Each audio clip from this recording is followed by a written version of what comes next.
telefonlarni xakerlar hujumidan himoya qiluvchi top 5 ta usul. 5-inchisi eng muhimi.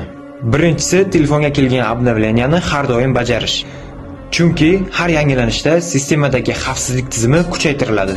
Shuning uchun yangilanish kelganini ko'rsangiz, uni darhol bajaring. Ikkinchisi APK fayllardan ehtiyot bo'lish. Chunki ularning ichiga istalgancha buzuvchi kodlar yozish mumkin. Shuning uchun har qanday shubhali APK fayllarni umuman ochmang.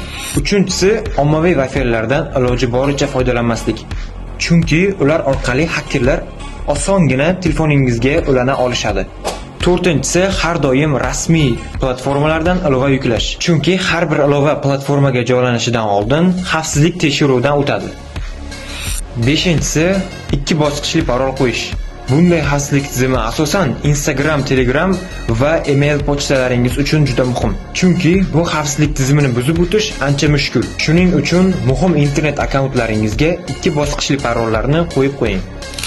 Agar video foydali bo'lgan bo'lsa, izohlarda fikringizni yozib, videoga like bosib qo'ying.